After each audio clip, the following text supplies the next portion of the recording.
1 Samuel chapter 29 for this evening. The first two verses of chapter 28 have given us a heads up on what is about to take place in chapter 29. We read there that the Philistines had gathered in Shunem, which was in the valley of Megiddo, to go to war against the Israelites.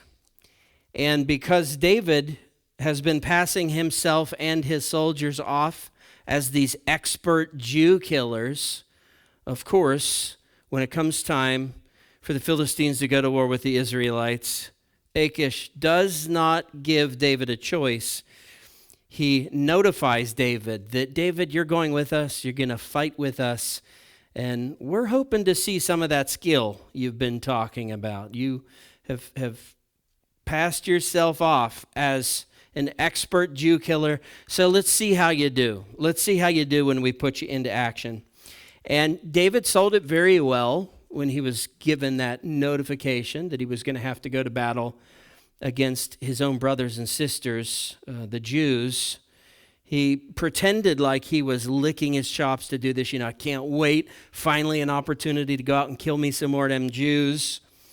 But we know that internally, David was probably just torn up and feeling kind of hopeless, like, Lord, I've got myself in quite a jam here, and I need to get out of this. I certainly cannot go and fight against my Jewish brothers and sisters. I don't know what to do. I'm just stuck.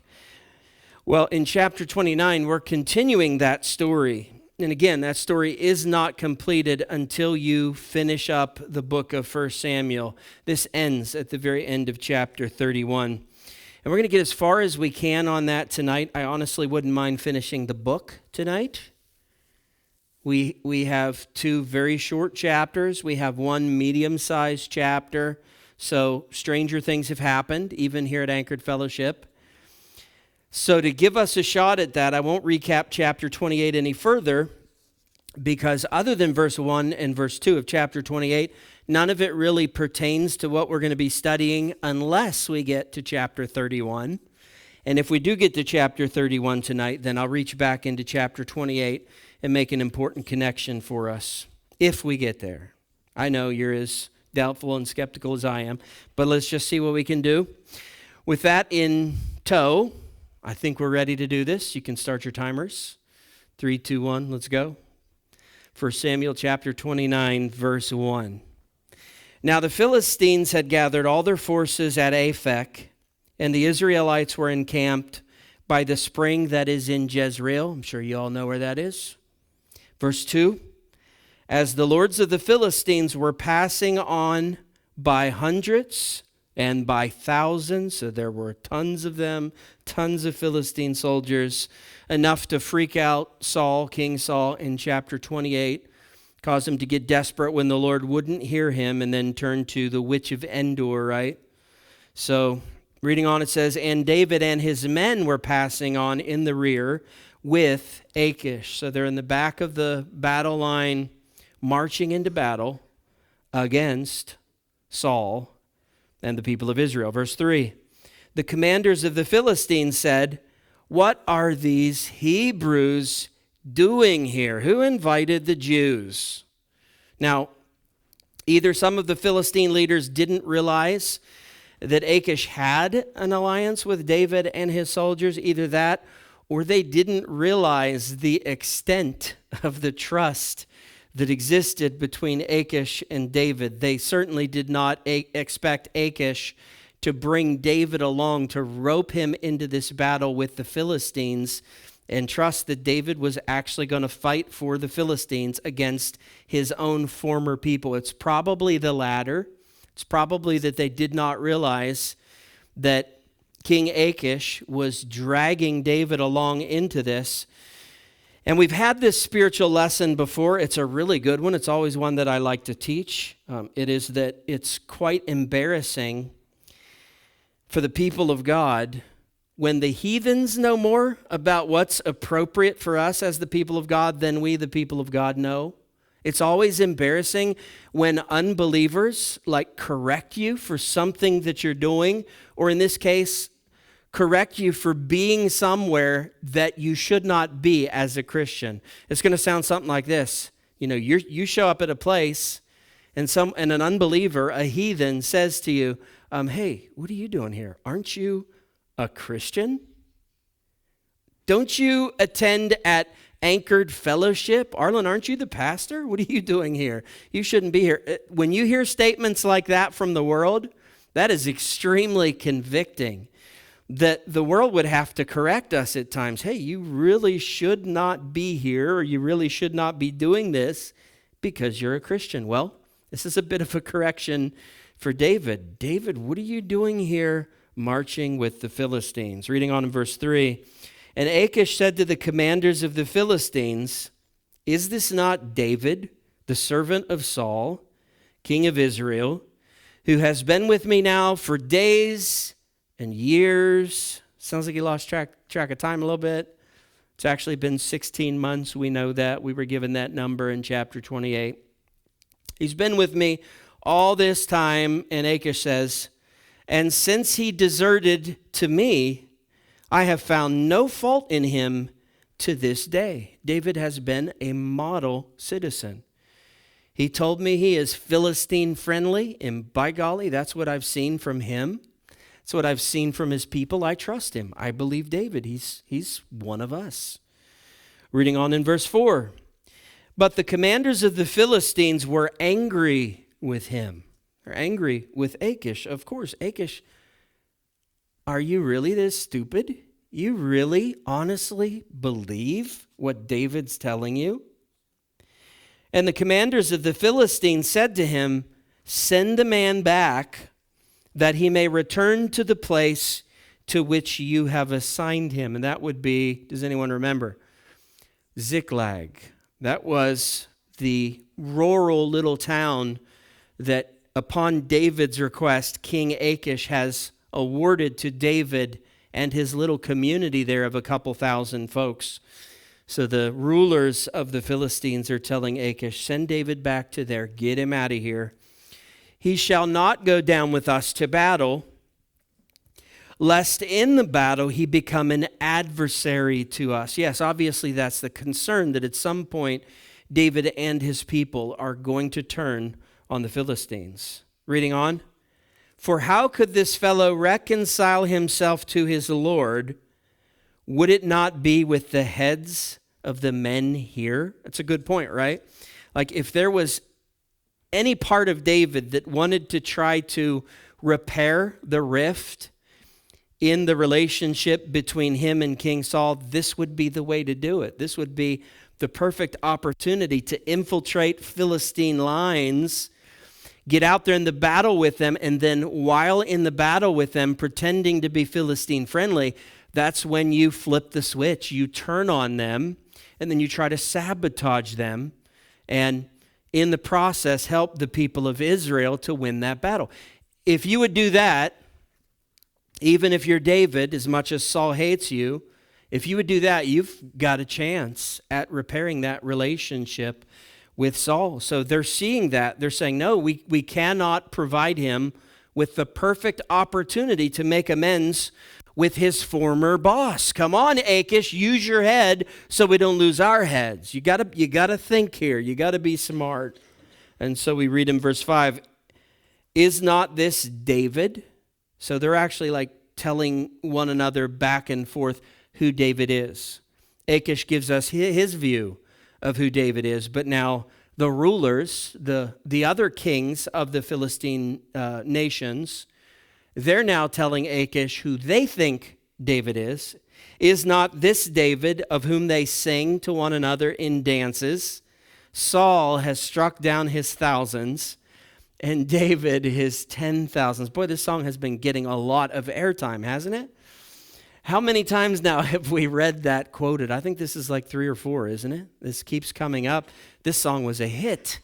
It was a hit in Israel.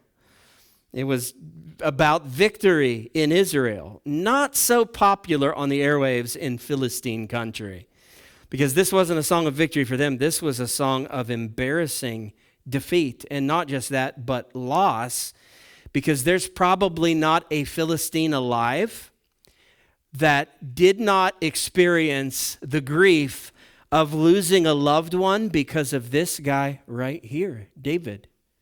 He was well known for the large number of Philistines that he had killed. So now what?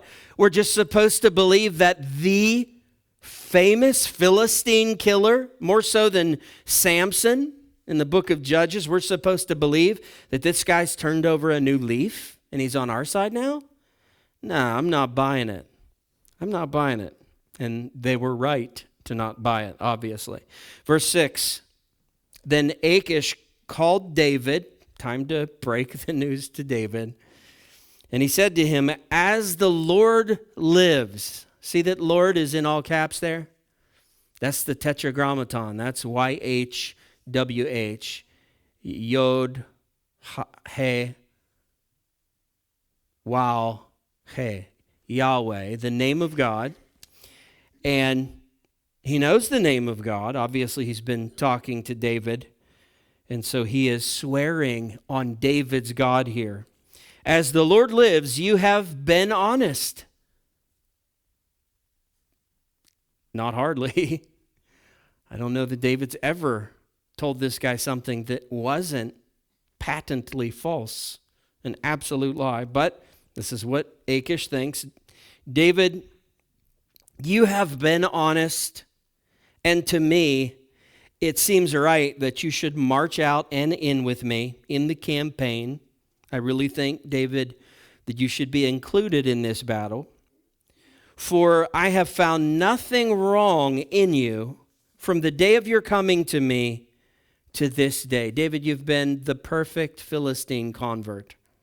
Nevertheless, the Lords do not approve of you. Achish, completely buffaloed by David, so much so that he feels bad for David. He feels bad to have to break this news to him. David, I am so sorry that all of the other Philistine kings are so suspicious. Man, I know you're a great guy. I know your heart's in the right place here. I know you're a true Philistine alliance here. But I'm just the king of Gath, so I can only vote for Gath. There are other Philistine kings, and we took a vote, and you lost the vote. There's nothing I can do about that. David, I am so sorry. You know, you look at how David had Achish fooled. It reminds me back in 1 Samuel chapter 23, verse 22, when Saul made this statement about David when he was speaking to the people in the city of Ziph. And they were agreeing with Saul that they were going to try to figure out exactly where David was so that they could give Saul David's position, and then Saul could come in and capture him and do whatever he wanted to. And Saul gave them the advice, the counsel, to be very careful, because Saul said in 1 Samuel chapter 23, verse 22, be careful around David, for it has been told me that he is very cunning. And boy, is that proving to be correct. David is a very cunning guy. He has completely tricked Achish. Verse 7, Achish still speaking. So go back now. Go back to Ziklag. You can still live among us. That's fine. But you can't fight with us. That's a no-no. And go peaceably. Don't make a big fuss about this. Don't cause a problem, that you may not displease the lords of the Philistines. Now, don't forget, in the previous chapter, Achish gave David a lifetime promotion. You remember that? To be his personal bodyguard. Well, so much for that. That didn't even last a verse. That's over already. David has been fired from being his personal bodyguard and sent home. Verse 8. And David said to Achish, but what have I done? What have you found in your servant from the day I entered your service until now, that I may not go and fight against the enemies of my Lord, the king? And we're all right now wanting to say, David, shut up. What are you doing? you've wanted an out. You had to have wanted an out. He just gave you an out. Why are you fighting to go fight? Why aren't you walking away? Now, I made the statement before that David did not want to be in this position, that he did not, of course, want to fight against his own people, the Jews, the nation of Israel, and that he would be looking for a way to either get out of this or to use his insider position and insider information to sabotage the efforts of the Philistines. I still believe that. And you may ask, how can I believe that when David is released and here's David fighting to try to get out there and get an opportunity to kill Jews? Listen. David isn't really trying to talk Achish into letting him fight against his own people. That's not what he's doing. What David's doing here is he's gone for an Oscar. This is acting. He is acting because, no, he does not want to go fight against his own people, of course, but he does not want to lose Achish's belief and support, because right now David and all of his people are living in Ziklag. That was given to them by Philistines. That's where they live. So he cannot afford to have Achish get so suspicious of him that Achish pulls the plug on the whole David experiment altogether. He's got to try to maintain Achish's trust. He's got to try to maintain his cover in all of this. So that's what he's doing right now. But regardless of what he's saying, oh, Achish, please, trust me. Give me a chance. I'm going to go out there and take Saul down. I want to go out there and take some more of those Jews down. Regardless of what's coming out of his mouth, right now in his heart, he's saying, thank you, God. This was a mess. I didn't see any way out of it. Thank you, Lord. You've opened up that door of opportunity for me. You've rescued me. You've provided a way for me to walk away from this mess that I've created. And for sure, the Lord was involved in this. The Lord has brought this about. Verse 9. And Achish answered David and said, I know, David, I know, this hurts. David, I know you are as blameless in my sight as an angel of God. I mean, wow, is this guy clueless or what? An angel of God. David, you're as blameless as an angel of God. Now, the ESV has God capitalized here. I'm not sure that's the right decision. I know that in the previous verse, Achish was referring to Yahweh, the name of God. And I guess the assumption would be that he's still referring to David's God here. But that's the word Elohim. So that is the Old Testament word for God or gods. It can be capital G, speaking of our God, the one true God. It can be little g, speaking of false gods.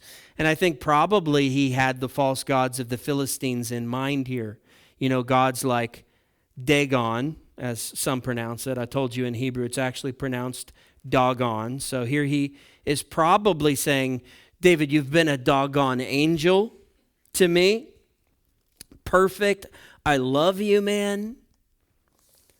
A little bit of a man crush on you, like in a totally appropriate way. You're just an awesome guy. I respect you. I envy you. Nevertheless, the commanders of the Philistines have said, he shall not go up with us to the battle. So it's settled. Sorry, buddy. Nothing I can do about it. And he knew that. He knew that this decision was not Achish's decision. And that was why he was appearing to fight for it. Verse 10. Now then, rise early in the morning with the servants of your Lord who came with you. So the fellow Jews who love me as much as you do, David. See, when David called him Lord and King, he was talking about Achish. When Achish mentions Lord here, he's talking about himself. So he's recognizing the devotion, quote unquote, the devotion of David and his gang. And it says, start early in the morning and depart as soon as you have light. Verse 11. So David set out with his men early in the morning to return to the land of the Philistines. But the Philistines went up to Jezreel. So they went to go fight against Saul and the Israelites just without David and his men. That was a close shave, very close shave. So far, David's unscathed. He's been lying every 10 minutes, pretending to be a Philistine friend. He's been somewhere he shouldn't be, hanging out with Philistines. I don't know, maybe the consequences of being out of the will of God aren't so bad after all. Maybe we got to rethink this, right? Well, hang in there because the story continues. It's not over. There's more to come. Chapter 30, verse 1. Now, when David and his men came to Ziklag on the third day, so 3-day journey, this was 75 to 88 miles from one spot to the next, so that would be like 3 days at 25 to 30 miles of travel. What I'm telling you is that by the time they got home to Ziklag, they had to be just utterly exhausted, just completely wiped out from that long of a 3-day journey. And when they get home, when they get to Ziklag, it says the Amalekites had made a raid against the Negeb. The Negeb is in southern Israel, so that's all desert region down there in southern Israel. It was the Amalekites attacking the Jews in southern Israel, and, reading on, and against Ziklag. So that's where David and his people live at this time in Philistine country. And it says they had overcome Ziklag and burned it with fire, verse 2, and taken captive the women and all who were in it, both small and great. They killed no one, so that's a good thing, but carried them off and went their way, verse 3. And when David and his men came to the city, they found it burned with fire, and their wives and sons and daughters taken captive. All right, now listen, this is not going to be as awful as it sounds like it's going to be. By the time this is all over, we have a good ending here. But do not skip past the trauma that David and his men would be experiencing right now as they come back and find their hometown burnt to the ground and all of their loved ones just completely gone. Their homes burnt. Their house is gone. That's a fact. And it appears to be even worse than it is to them. As they're looking at this situation, they are probably fearing the worst for their loved ones, their wives, their sons, their daughters. Their possessions have been stolen by the Amalekites. Their provisions, that was it. Everything in an instant, completely gone. And I do have to point out that this is all trouble that David wouldn't have if he had never made the decision to leave the will of God and to go in search of what David thought would be best for David and his people.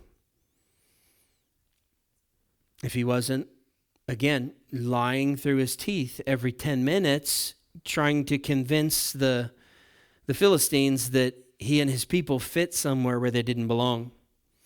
It is only by the grace of God that the family members of David and his men were not slain right on the spot. Usually that was the way. And you would expect that. But by the grace of God, I believe, firmly convinced that by the grace of God, I don't know if it was the Lord just throwing a random thought out there. You know what? Let's do something different this time. We've been wiping little towns out, completely killing them all. Let's not do that this time. Let's switch things up. How about all these folks, the women, the children? How about we just take them back with us to Amalek and let's make them slaves? Let's do something productive with them. Whatever it was that brought about that decision, God was, of course, in that. And it's going to be the one bright ray of hope in all of this, that they're still alive. God has made sure that none of them were taken. None of their lives were lost in this attack. Now, we know that if the Lord wanted to, he could have stopped this attack from happening at all, couldn't he have? That's the kind of stuff we prefer. Lord, just don't let bad stuff ever happen to me at all, ever, in no form or fashion. And the Lord can do that. He's powerful enough to do that. If he's not doing that here, if he lets Ziklag get burnt to the ground, if he lets all of their homes be wiped out, if he lets their wives and their children be captured by the enemy, why might the Lord be allowing all of that to take place? What might he have in mind? Any suggestions? Well, my suggestion is going to be that the Lord has some pretty serious lessons to teach David. And I am convinced that the Lord has been trying to get David's attention, and David won't hear it because things are going okay. Things are going okay-ish with Achish. Things are going okay-ish with Achish. I don't think the Lord had a very easy time pulling David's heart back and getting David and his people where he wanted them to be. So this is drastic times, drastic measures. This is the Lord making things look as bad as they possibly can to get the attention of his future king, David. So that's why it's always got to be the first thing you do when your life starts to feel like a dumpster fire. The first thing you got to do is ask the Lord, Lord, am I the reason for this? Did I cause this? Why is my life a dumpster fire right now? Why is everything broken and messed up? Is it something, Lord, that I've done? Have I displeased you? Am I out of your will? Am I resisting you in some way? Am I being disobedient to you in some way? Now, it very well may not be the case at all. You may be suffering and your life might be a dumpster fire because you're exactly where the Lord wants you. And he's letting you be tested for positive reasons. But just in case those are dumpster fires that we've started for ourselves, that needs to be the first question we always ask. Lord, did I do this? Is this my fault? If I've done this, Lord, forgive me, help me, lead me and direct me on how I can fix this. Verse 4, then David and the people who were with him, so the 600 soldiers, raised their voices and wept until they had no more strength to weep. Verse 5, David's 2 wives also had been taken captive, Ahinoam of Jezreel, and Abigail, the widow of Nabal of Carmel. Verse 6, and David was greatly distressed, for the people spoke of stoning him, because all the people were bitter in soul, each for his sons and daughters. So there you go. Can it get any worse for David? What else could you do to get David's attention? This is about as bad as it gets. He's lost Saul as a friend a long time ago. Saul wants to kill him. Pretty much all of the nation of Israel proper are after David, so he doesn't have them. He's lost his wives. Weird statement. It should be he lost his wife, but Old Testament, okay, whatever. He's lost his wives. He's lost his home. He's lost all of his possessions. He's lost all of his provisions, not sure where the next meal would come from. The following day, all they would have is what they carry on them in battle. He's lost his whole community family, all of the women, all of the children, they're all gone. And now even his own soldiers, they're like taking a vote. All right, who says we stone David? This is his fault. Who says we stone this guy right here, right now, and get this all over with? David is absolutely alone. He has nobody, except that's not entirely true, is it? When all others forsake you, when all others have given up on you, who's still with you? So verse 7, and David said to Abiathar the priest, the son of Ahimelech, bring me the ephod. What's David going to do here? Something he should have done in chapter 27, verse 1. He's going to seek the Lord's counsel. He's going to pray. So Abiathar brought the ephod to David, verse 8, and David inquired of the Lord. Okay, and so this is, again, why I'm telling you that I believe the Urim and the Thummim are in David's possession. I believe they're right where they should be, within the ephod of the high priest. David and his side, they have the ephod. Therefore, I believe they have the Urim and the Thummim. And the convincer here for me is that they use the ephod. They're inquiring of the Lord through the ephod. And what I'm telling you is if the Urim and the Thummim are not in the ephod, then the ephod would be pointless for that purpose. You couldn't inquire of the Lord through the ephod. So, yes, I believe David has the Urim and the Thummim. He has been neglecting it up until now, but things are just desperate enough that David finally turns to the Lord and says, all right, go get the ephod. We got to pray. We got to talk to the Lord. We got to figure this out.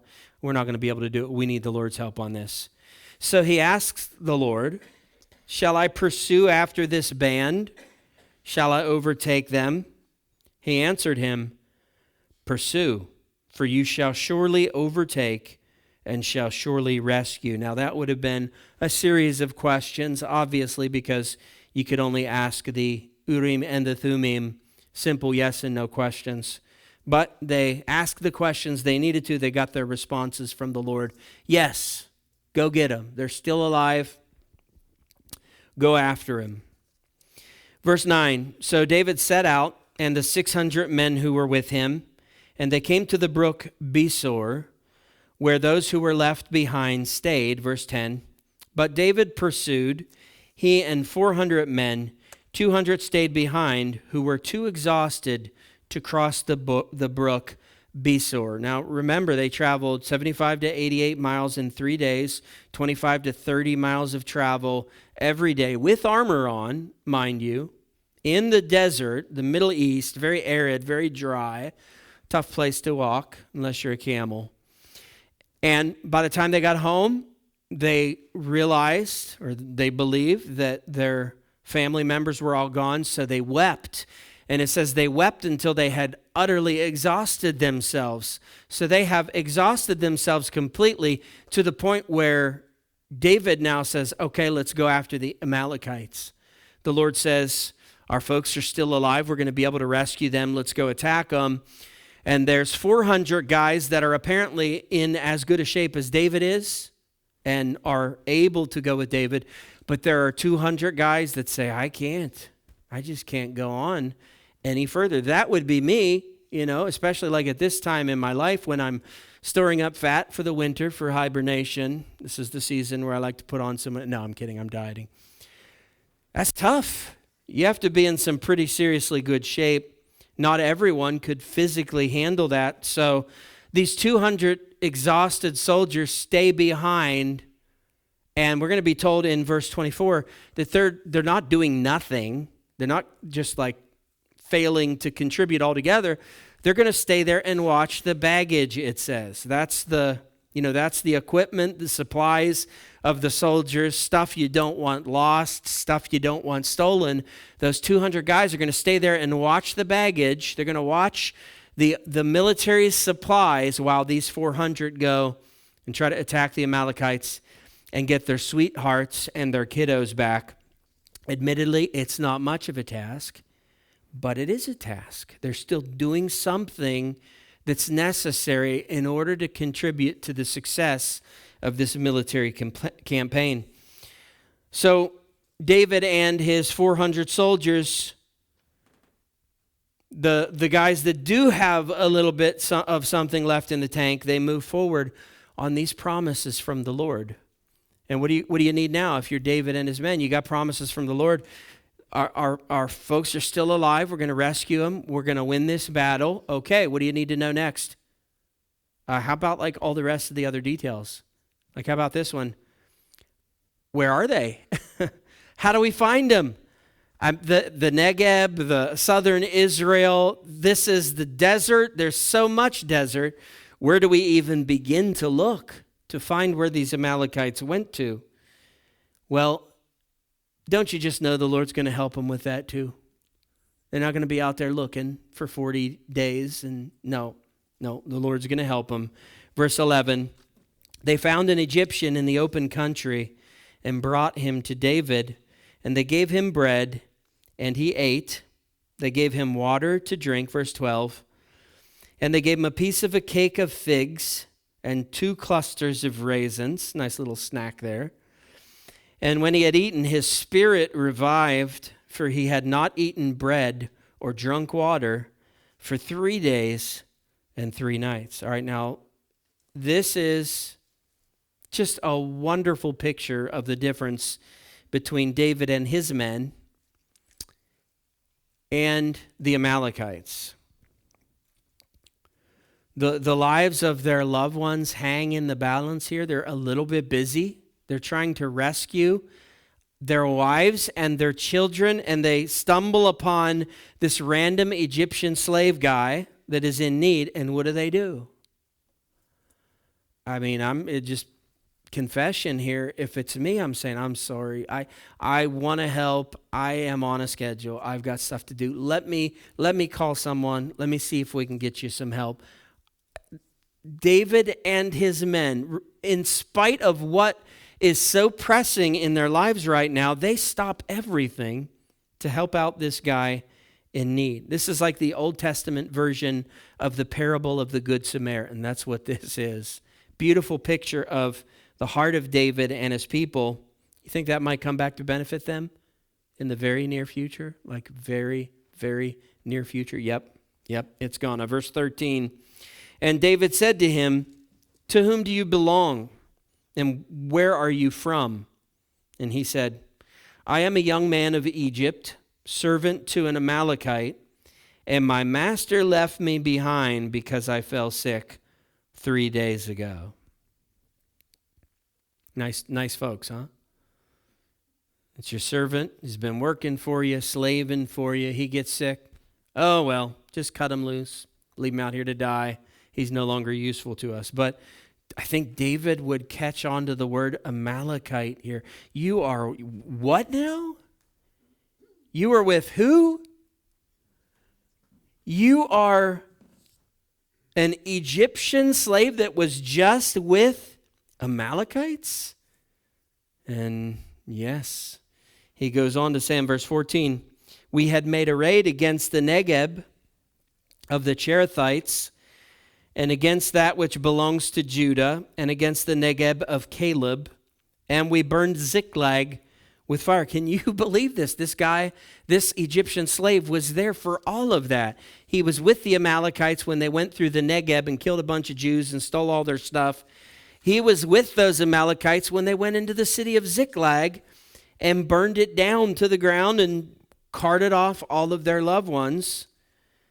So, what do you think David's going to want to know next?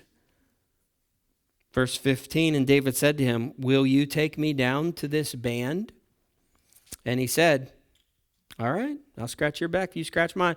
I'll take you there on 2 conditions. Swear to me by God that you will not kill me or deliver me into the hands of my master, and I will take you down to this band.'" Verse 16, "And when he had taken him down, behold, they were spread abroad over all the land, eating and drinking and dancing because of all of the great spoil they had taken from the land of the Philistines and from the land of Judah." So the Amalekites just don't believe they have a care in the world at this point.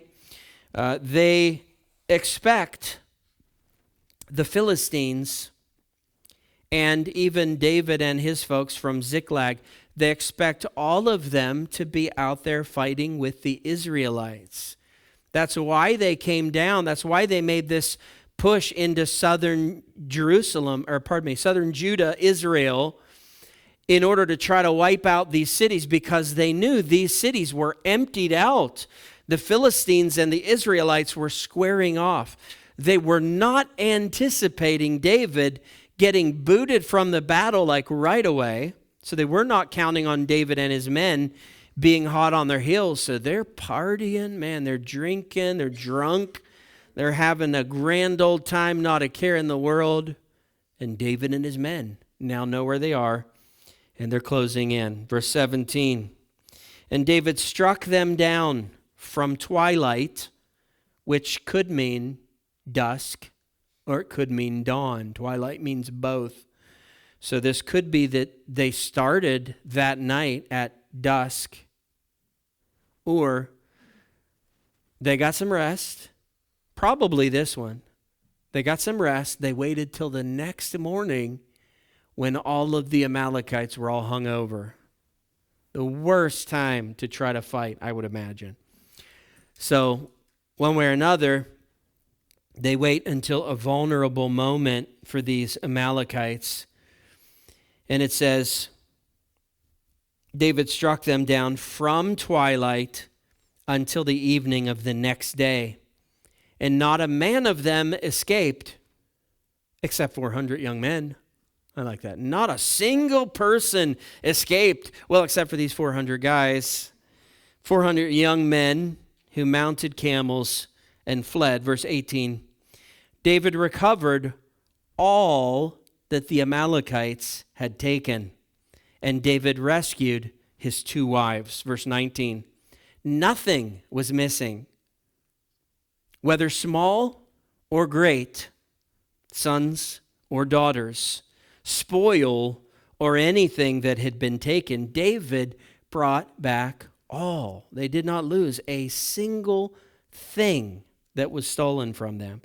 Granted, they did lose their houses back in Ziklag, didn't they? They lost their houses, but they did not lose any of their stuff. And honestly, I think there was a message in that from the Lord.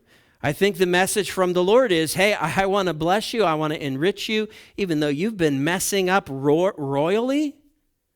I guess how else is a king going to mess up? But you've been messing up royally. I still want to bless you, but I don't want you living in Ziklag anymore.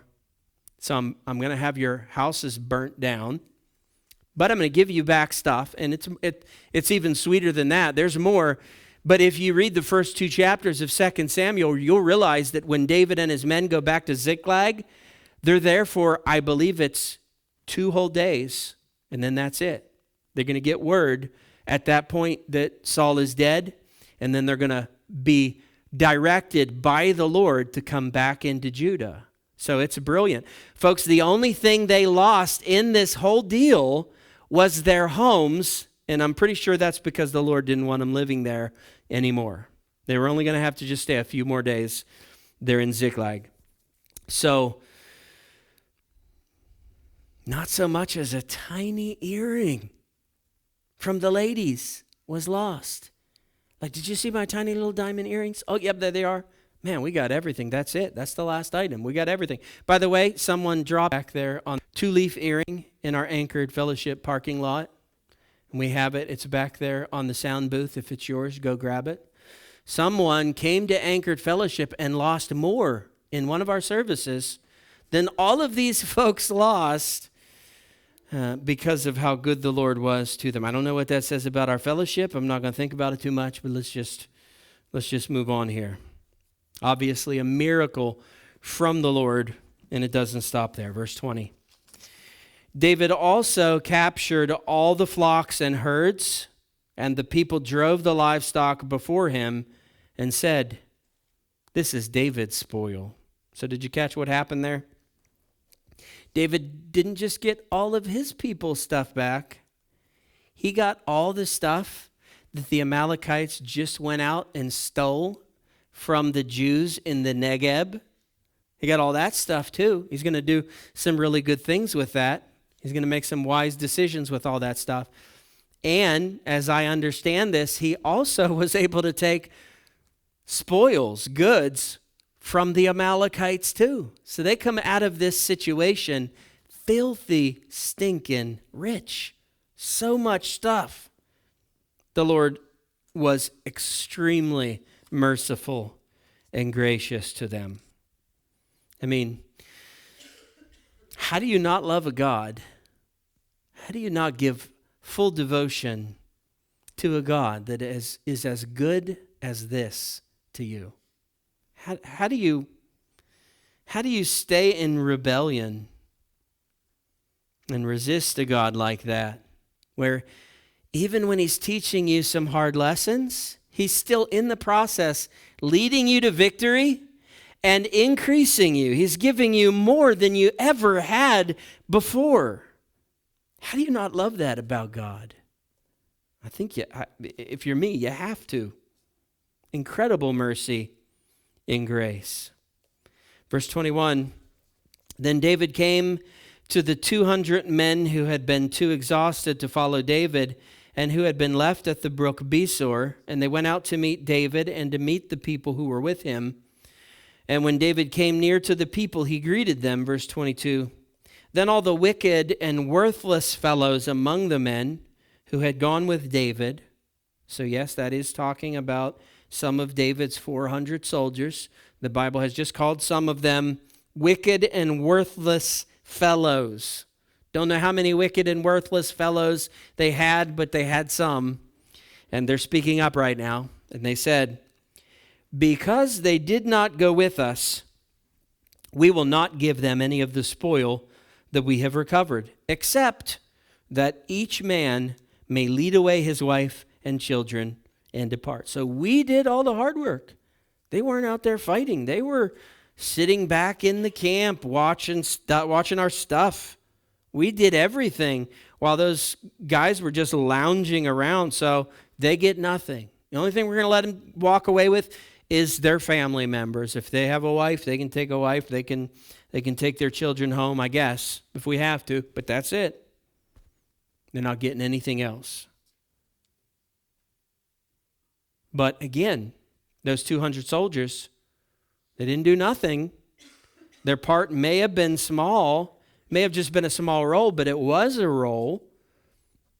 And so David is going to acknowledge that. Verse 23, but David said, you shall not do so, my brothers, with what the Lord has given us. He has preserved us and given into our hand the band that came against us. Isn't it great to see the old David back again? That's what we're seeing here, if you didn't realize it. This is the old David. He's back. The Lord finally brought him back. David knows the 401 soldiers, himself included, they didn't do this. They didn't win this. This was all God, so it's not their stuff.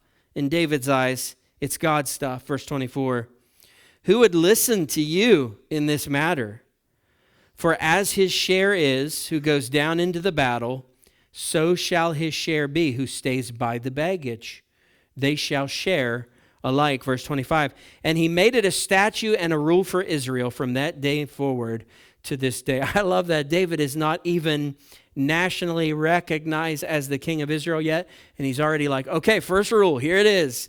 If you have any part, if you have any role in the work that we're doing, if there's a reward for that work, then you get to enjoy the reward. It reminds me of what we were just teaching about on Sunday morning, about how we're all a part of the body. We shouldn't be like fractioning things out based on, who gets what based on who does the most important thing. Like, let's sit and figure this out. What's the most important thing for our fellowship? Okay, what's the least important thing? See, the rule here would be, hey, the body shouldn't be trying to figure out what the important functions are and what they aren't. The point is, everyone is a part of the body, and whatever their function is, whatever their role is, the body needs them. And so they should be able to share the rewards with the body, the whole body. So I like that. Verse 26, when David came to Ziklag, he sent part of the spoil to his friends, the elders of Judah, saying, here is a present for you from the spoil of the enemies of the Lord. 27, it was for those in Bethel, in Ramoth of the Negeb, in Jatir, in Aroer, in Sifmoth, in Eshtemoa, in Rakal, in the cities of the Jerahmeel. I don't know why this one just trips me up every time. This is a tough one. Jerahmeelites, in the cities of the Kenites. Verse 30, in Hormah, in Bor Ashan, in Athach, in Hebron, for all the places where David and his men had roamed. Chapter 31, next week.